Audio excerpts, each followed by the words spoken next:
Hello good morning friends. आज हम लोग पढ़ेंगे माइक्रोबायोलॉजी में कल्चर मीडिया की प्रिपरेशन।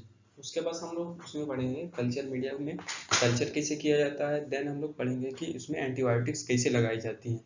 तो ये हमारा क्लास फर्स्ट है जिसमें हम लोग पढ़ेंगे मीडिया को कैसे प्रिपेयर किया जाता है, कितने अमाउंट में हम लोग मीडिया यूज़ करते हैं और कितने अमाउंट में डिस्टिल्ड वाटर यूज़ करते हैं, कितने देर के लिए उसको हम लोग ऑटोक्लेविंग करते हैं और देन कैसे हम लोग उसको पोरिंग करते हैं। तो चलिए वीडियो को स्टार्ट करते हैं। स्टार्ट करने से पहले हम आप लोगों को बता दें कि अब तक आप लोग मेरे चैनल को सब्सक्राइब नहीं किए हैं तो प्लीज़ इसे जाके सब्सक्राइब करिए और नोटिफिकेशन बेल को ऑन करिए ताकि जो जब भी नया वीडियो आए तो आप लोग को मिल सके। तो चलिए हम लोग इंट्रोडक्शन पढ़ेंगे, देन हम लोग टाइप्स ऑफ मीडिया पढ़ेंगे, कितने टाइप्स के मीडिया होते हैं।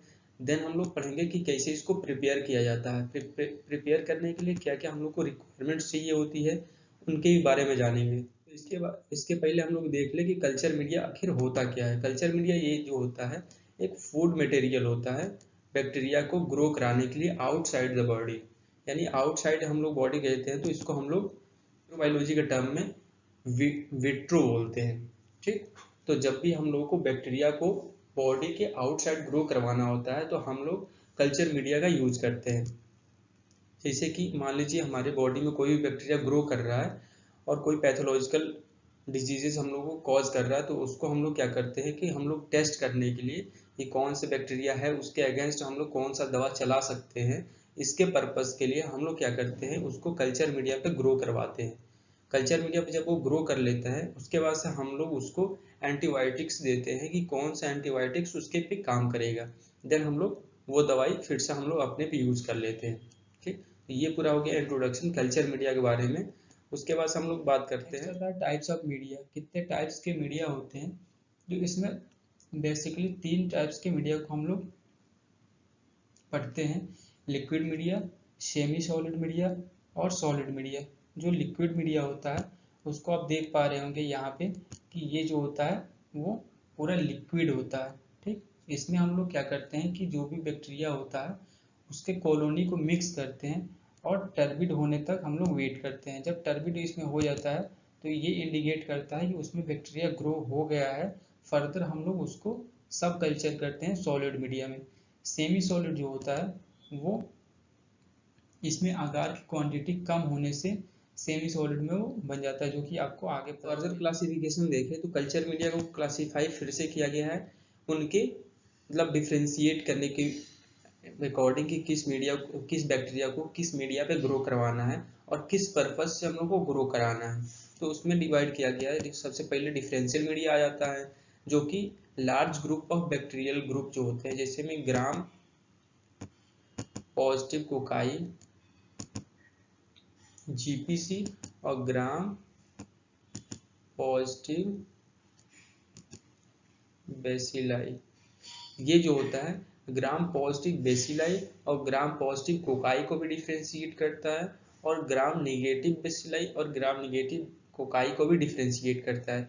यानी इसका हम लोग बोल सकते हैं कि ये बेसिकली कोकाई और बेसिलाई, कोकाई और बेसिलाई जो बैक्टीरिया के लार्ज ग्रुप होता है उसको ये डिफ्रेंशिएट करता है। ठीक, और आप बोल सकते हैं कि लैक्टोज फर्मेंटिंग जितने भी बैक्टीरियाज होते हैं उनको ये डिफ्रेंशिएट करता है। उसके बाद सब सिलेक्टिव मीडिया। सिलेक्टिव मीडिया जो होता है वो ऐसा मीडिया होता है जिसपे किसी भी चीज़ को सिलेक्टिवली ग्रो कराया जाता है। यानी मान लीजिए हमारे पास 3-4 बैक्टीरिया है, जैसे में हमारे पास मान लीजिए ग्राम पॉजिटिव बैक्टीरिया है, ग्राम पॉजिटिव कोकाई, इसमें हमारे पास स्टेफाइलोकोकस है, स्ट्रेप्टोकोकस है और नीमोकोकस है। ठीक, हमारे पास ये 3 बैक्टीरिया है। तो हम लोग अगर चाहेंगे किसी एक को स्पेसिफिकली ग्रो करवाने के लिए तो हम लोग उसको सिलेक्टिव मीडिया पे ग्रो करवाएंगे।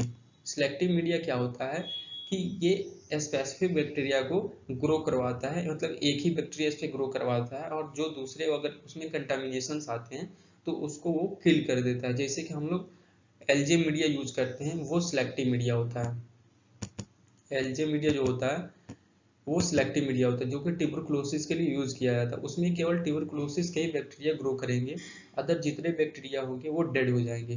ठीक, उसके बाद आता है सिंपल मीडिया। सिंपल मीडिया जो होता है इसका हम लोग यूज नॉर्मली कंटामिनेशन चेक करने के लिए या कोई भी बैक्टीरिया को ग्रो करवाना होता है तो हम लोग सिंपल मीडिया का यूज कर लेते हैं। देन आता है ट्रांसपोर्ट मीडिया। ट्रांसपोर्ट मीडिया जो होता है उसको हम लोग ट्रांसपोर्टेशन के लिए यूज़ किया जाता है। जैसे कोई भी हम लोग सैंपल लेते हैं, जैसे कॉर्नियल स्क्रैपिंग ले लिए, स्वैबिंग ले लिए, तो उसको ट्रांसपोर्ट करने के लिए हम लोग ट्रांसपोर्ट मीडियम का यूज़ करते हैं। जैसे पाइक्स मीडियम हो गया, इन सब चीज़ों को हम लोग ट्रांसपोर्ट मीडियम में रखते हैं। देन आता है एनारोबिक मीडिया। एनारोबिक मीडिया जो होता है वो एनारोबिक बैक्टीरिया को ग्रो कराने के लिए होता है। जैसे बैक्टीरिया जो होते हैं टू टाइप्स के होते हैं, एक होते हैं एरोबिक बैक्टीरिया और एक होते हैं एनारोबिक बैक्टीरिया। जो एरोबिक बैक्टीरिया होते हैं वो एरोबिक कंडीशन में ग्रो करते हैं, यानी ऑक्सीजन के प्रेजेंस में ग्रो करेंगे, और जो एनारोबिक बैक्टीरिया होता है वो ऑक्सीजन के एब्सेंस में ग्रो करता है। तो ऐसे बैक्टीरिया जो ऑक्सीजन के एब्सेंस में ग्रो करते हैं उनके लिए हम लोग एनारोबिक मीडिया का यूज करते हैं। देन आता है basic requirements of for culture media preparation. Culture media को प्रिपेयर करने के लिए बेसिक रिक्वायरमेंट्स क्या होती है। ये बेसिकली क्या होता था, जब पहले हम लोग मीडिया को प्रिपेयर करते थे, जब कमर्शियली अवेलेबल नहीं होती थी तो हम लोग इसको पहले यूज करते थे। तो उसमें क्या करते थे, हम लोग को कल्चर मीडिया का पूरा जो होता था उसको मैनुअली बनाना पड़ता था। तो उसमें क्या लेते थे, हम लोग डिस्टिल वाटर लेते थे, पेप्टोन वाटर लेते थे जो कि एनर्जी सोर्स के लिए यूज करते थे, और मीट एक्सट्रैक्ट लेते थे जो कि एनर्जी सोर्स के लिए ये भी यूज होता था। एक जो अगार होता है इसको हम लोग सॉलिडिफाइंग एजेंट होता है, इसको सॉलिडिफिकेशन के लिए लेते थे। जैसे कि आप प्लेट में देख पा रहे हैं कि ये हमारा अगार है। ठीक, बात करते हैं अगार के बारे में कि अगार क्या होता है। अगार जो होता है वो येलो ग्रेनुलर पाउडर होता है, जैसे कि आप नीचे देख पा रहे हैं। इसको हम लोग समुद्र के नीचे जो होते हैं एल्गीज, उनसे हम लोग एक्सट्रैक्ट करते हैं। ये जो होता है माइक्रो ऑर्गेनिज्म को ग्रो कराने के लिए कोई भी मतलब उसमें इंटरफेरेंस नहीं करता है, कोई भी नुकसान ना करेगा, ना कि उनको फायदा भी नहीं देगा। बस मीडिया को प्रिपेयर करने के लिए उसमें सॉलिडिफाई करने के लिए यूज किया जाता है। इसका जो मेल्टिंग पॉइंट होता है वो 95 टू 98 डिग्री सेंटीग्रेड पे ये जो होता है लिक्विड फॉर्म में कन्वर्ट हो जाता है पाउडर फॉर्म से। ठीक, और ये जो लिक्विड फॉर्म में रहने के लिए इसको 40 टू 42 डिग्री सेंटीग्रेड इसको चाहिए होता है। अगर 40 टू 42 डिग्री सेंटीग्रेड से नीचे टेम्परेचर आता है तो ये जो होगा सॉलिड में कन्वर्ट हो जाएगा। ठीक, उसके बाद से जब हम लोग को सॉलिड मीडिया का यूज करते हैं, बनाना होता है, तो हम लोग अगार का यूज होता है 2% करते हैं। अगर इससे हम लोग कम करेंगे, अगर 1% कर रहे हैं या 0.5% कर रहे हैं तो हमारा वो सेमी सॉलिड मीडियम बनेगा। अगर हम लोग अगार का यूज नहीं कर रहे हैं तो वो हमारा लिक्विड मीडियम बन जाएगा। ठीक, उसके बाद आता है रिक्वायरमेंट्स की कौन कौन सी इंस्ट्रूमेंट उसमें चाहिए होती है मीडिया को प्रिपेयर करने के लिए। तो उसके में बेसिक रिक्वायरमेंट जो होती है वेइंग मशीन, जो कि हम लोगों को जो मीडिया आपको दिखाया है उसको वे करने के लिए यूज किया जाता है। उसके बाद से मेजरिंग सिलेंडर, हम लोग को डिस्टिल वाटर चाहिए होता है, उसको मेजर करके हम लोग इसमें से डालते हैं। देन आता है कोनिकल फ्लास्क। कोनिकल फ्लास्क में हम लोग क्या करते हैं, उसका प्रॉपर मिक्सिंग करते हैं। जैसे इसमें हम लोग अगर बनाना है मीडिया तो इसमें वाटर को पोर कर देंगे, देन हम लोग जो मीडिया को वे करे रहेंगे उसको भी इसमें डाल देंगे और अच्छे से मिक्स करेंगे। मिक्सिंग के बाद से हम लोग पेट्री डिस्क पे उसको ऑटोक्लेविंग के बाद से पोर करने के लिए हेल्पफुल होता है। पेट्री डिस्क माइक्रोबायोलॉजी में सबसे इंपॉर्टेंट चीज़ है जिसमें हम लोग हर एक चीज़ करते हैं, कल्चर मीडिया प्रिपरेशन से लेके मीडिया के ग्रोथ तक और एंटीबायोटिक तक, ये इस पे ही हम लोग करते हैं। देन आता है रिक्वायरमेंट्स में मीडिया जो हमारा सिंथेटिक रूप में प्रेजेंट होता है, यानी कमर्शियली हम लोग बाई करते हैं। जैसे इसमें आ गया चॉकलेट अगार, इसको तो मैनुअली भी बना लेते हैं। हाइक्रोम आ गया, उसके बाद ये न्यूट्रिएंट अगार।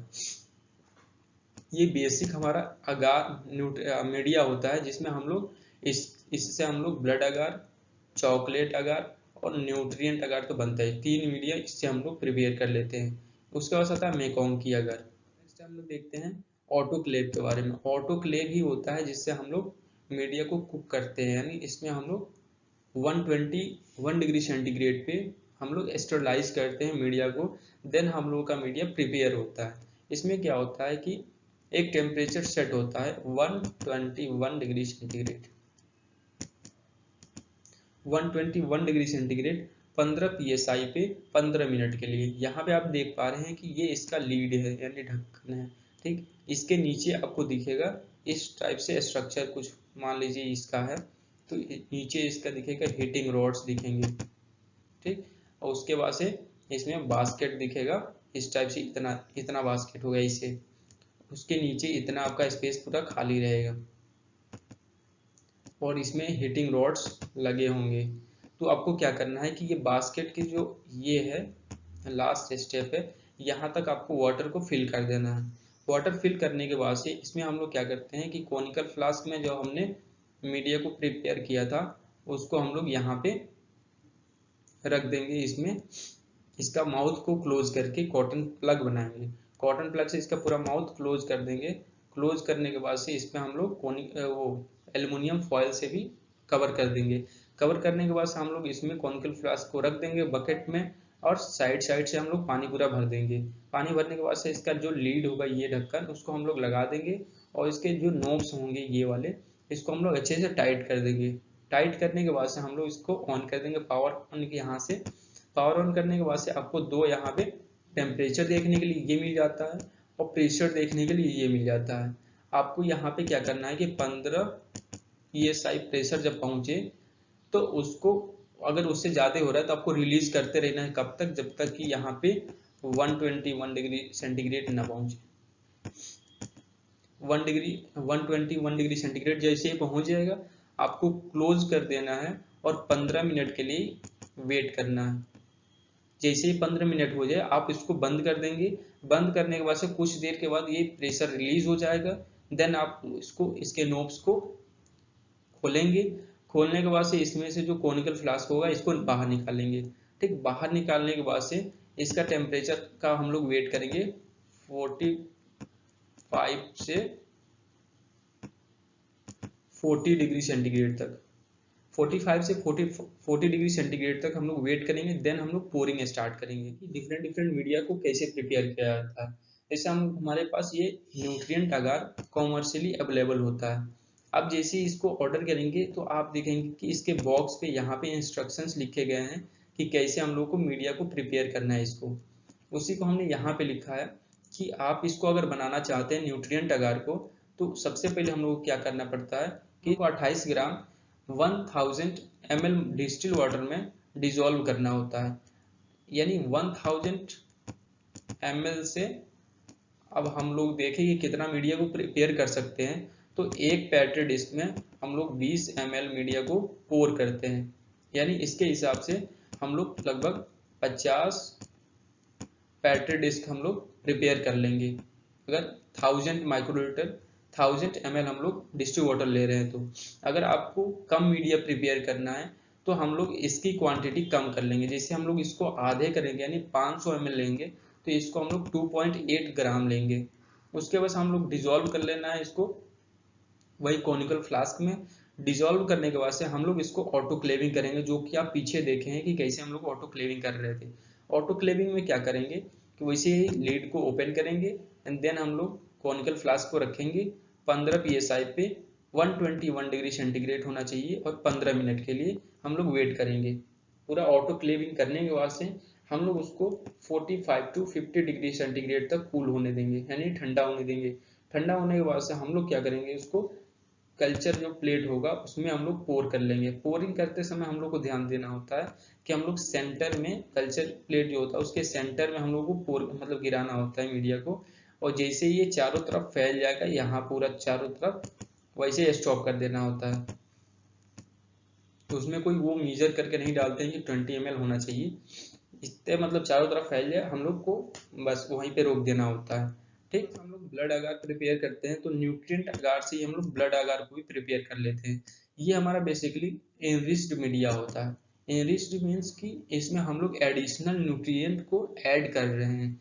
जैसे कि क्या करेंगे सेम वैसे ही बनाएंगे कि हम लोग 28 ग्राम मीडिया लेंगे और 1000 ml हम लोग डिस्टिल वाटर लेंगे। देन मिक्स करेंगे। मिक्स करने के बाद से हम लोग इसको ऑटोक्लेविंग करेंगे 15 मिनट के लिए। देन उसके बाद हम लोग उसको कूल करेंगे 45 to 50 डिग्री सेंटीग्रेड। कूल करने के बाद से हम लोग डायरेक्टली पोरिंग नहीं करेंगे। हम लोग इसमें क्या करेंगे इसमें ऐड करेंगे स्टेराइल 5 to 10% सीप ब्लड। जो भेड़ होती हैं उनके हम लोग ब्लड को इसमें ऐड करते हैं 5 से 10% तक। ठीक, आप इसमें ऐड कर सकते हैं 5 ml से 10 ml के बीच में आप लोग इसमें ऐड कर सकते हैं सीप ब्लड को। अगर आपके पास सिक ब्लड अवेलेबल नहीं है तो आप ह्यूमन ब्लड भी यूज कर सकते हैं इसमें, ठीक। उसके बाद से हम लोग डायरेक्टली पोरिंग कर देते हैं, तो ये हमारा प्रिपेयर होता है ब्लड अगार। उसके बाद हम लोग देखें तो चॉकलेट अगार में भी सेम होता है, लेकिन इसमें टेम्परेचर का डिफरेंस होता है। इसमें भी हम लोग 28 ग्राम मीडिया लेंगे, 100,000 ml डिस्टिल वाटर में डिजोल्व करेंगे, देन ऑटोक्लेविंग करेंगे।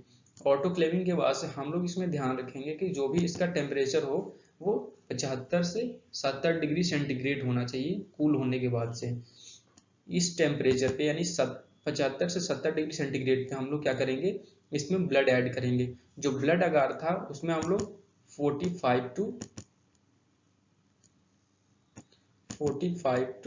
40 डिग्री सेंटीग्रेड पे हम लोग ब्लड को ऐड कर रहे थे, लेकिन चॉकलेट अगार में हम लोग 75 टू 70 डिग्री सेंटीग्रेड पे हम लोग ब्लड को ऐड करेंगे। सेम उतना ही क्वांटिटी में ऐड करेंगे। इसमें डिफरेंस ये होगा बस टेम्परेचर का। इसमें क्या होता है कि ब्लड को टेम्परेचर अधिक होने के कारण लीसिस होना पड़ता है, टूटना पड़ता है, उस वजह से हमको चॉकलेट अगार मिलता है। चॉकलेट अगार जो होता है ब्लड अगार से भी ज्यादा न्यूट्रिएंट भरा होता है, क्योंकि जब ब्लड रप्चर करता है तो उसमें से हीमोग्लोबिन रिलीज हो जाता है, HB जिसको बोलते हैं, हीमोग्लोबिन रिलीज हो जाता है। हीमोग्लोबिन रिलीज हो जाता है तो उसका कलर भी चॉकलेटी हो जाता है, इसलिए इसको चॉकलेट अगार बोला जाता है। देन हम लोग डायरेक्टली इसको पोरिंग कर लेंगे मीडिया पे। उसके बाद से बात करें मैकाओंकी जो होता है वो एक डिफरेंशियल मीडिया है। इसका हम लोग यूज ज्यादातर यूरिन कल्चर और फ्लूइड्स वगैरह में हम लोग ज्यादातर करते हैं। इसको प्रिपेयर करने के लिए इसकी क्वांटिटी भी होती है 55.4 ग्राम इन 1000 ml ऑफ डिस्टिल वाटर, यानी 55.4 ग्राम हम लोग यूज करेंगे 1000 ml डिस्टिल वाटर में। तो इसको हम लोग कम्प्लीटली डिजोल्व करेंगे कॉनिकल फ्लास्क में लेके। उसके बाद हम लोग इसको 15 psi पे 15 मिनट के लिए 121 डिग्री सेंटीग्रेड पे हम लोग इसको ऑटोक्लेविंग करेंगे और देन इसको कूल करेंगे 45 to 40 degree centigrade and pouring कर देंगे हम लोग उसको कल्चर पे। आप देख पा रहे हैं कि पोरिंग कैसे करते हैं। तो हम लोग सबसे पहले क्या करते हैं, लेमिनार एयर फ्लो को ओपन कर लेते हैं। देन उसमें क्या करते हैं कि हम लोग स्प्रिट लैम्प को जला लेते हैं। जलाने के बाद से हम लोग उसके पास में कल्चर प्लेट को रखते हैं एंड देन हम लोग उसमें पोरिंग करते हैं। इसमें इसलिए ऐसे पोरिंग किया जाता है क्योंकि हम लोग कल्चर मीडिया जैसे प्रिपेयर किए और बाहर हम लोग पोरिंग करेंगे तो उसमें कंटामिनेशन होने की चांसेस बढ़ जाएंगे, इसलिए हम लोग उसमें लेमिनार एयर फ्लो में यूज करते हैं। और साथ ही में हम लोग स्प्रिट लैम्प के पास इसलिए करते हैं कि जो भी बैक्टीरिया पास में अगर होगी तो वो किल हो जाए, ठीक। तो तब तक के लिए इतना ही, मिलते हैं नेक्स्ट वीडियो में, तब तक के लिए थैंक यू।